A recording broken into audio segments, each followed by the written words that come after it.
Bonjour. Bon, vous êtes là, oui, juste à l'heure. Bon.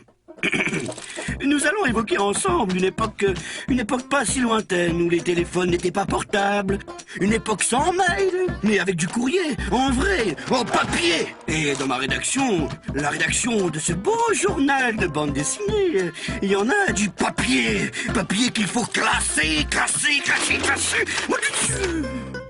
Et ça, c'est le boulot de...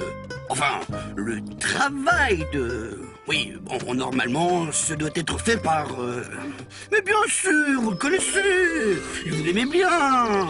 Oui, celui qui répond au délicat prénom de Gaston. Gaston? Enfin, qui répond... Gaston! Ah, bonjour. J'ai dû m'endormir. Sur ça. Vous voyez ce courrier? J'ai besoin de ce courrier. Tapez-moi ce courrier. En vitesse, illico, ou... On tape, on y croit, on tape. On tape. On se taperait bien une petite sieste plutôt, oui. Pas compliqué. Deux poulies, le petit fil de nylon presque invisible mais bien costaud. Parfois, le sommeil ne tient qu'à un fil. Fausse. 2 heures plus tard. Oui, on y croit, on tape. Gaston, c'est fini ces siestes sur votre machine. Enfin, lui. Les devins, lui, ou quoi? Enfin. Ah, Gaston et ses siestes. Mais ne croyez pas que le gars Gaston rechigne systématiquement à l'ouvrage, car vouloir échapper au travail demande parfois un sacré boulot. Gaston? M'énerve. Depuis une semaine, je le vois arriver le matin, et puis disparu de toute la journée, introuvable. Il ne réapparaît que le soir. Oh, c'est toujours à l'heure pour s'en aller. Vaguement vu traîner vers la documentation. La salle de documentation.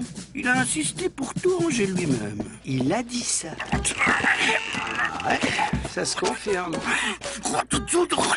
Note, on voit bien qu'il s'en occupe. Regarde, ici il a aménagé un petit escalier. Oui, magnifique. Très bien. Vue imprenable sur une montagne de papier.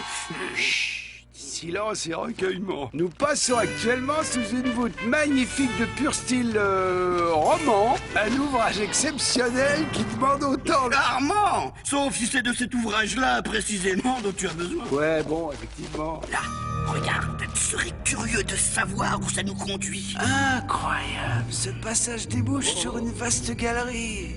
Oh, le boulot. Attends, j'entends.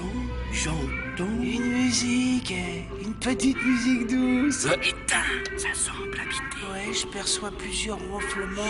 Et il flotte comme un parfum de hot dog et de poisson frit. Mon Dieu, quel calme ici. Ah oui, c'est vrai. Mais vous connaissez tous le nom de Gaston, car le Gaston a un nom parfait. Gaston Lagaffe. Des gaffes, et encore des gaffes. Vous avez fait ça très bien, moi, Zedja. C'est votre idée qui était géniale, monsieur Gaston. Ah, moi, je connais un chaton qui va avoir une surprise. Oui. De belles petites bottes en cuir souple, offertes par papa et cousues sur mesure. Maman? Personne n'accusera plus le pauvre chaton d'abîmer les fauteuils et les murs des bureaux avec ses petites baguettes. Regardez-le, monsieur Gaston. Il saute de joie. C'est-il pas le gros gâté, ça?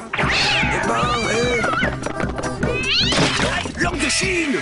Gaston, c'est encore votre fichu chat. Eh non, mon chat, il ne peut plus faire le moindre dégât. Gaston de Franquin. Enfin. Une vraie symphonie de gaffes. Tout en fausse note. Alors, ne ratez pas les gaffes de Gaston au dessin animé. Le plus fainéant des héros va enfin se bouger. Et c'est normal qu'il s'y colle. Faire bouger le Gaston. Ah bah moi je voudrais bien voir ça. Normal. C'est moi qui me tue à être différent. Enfin.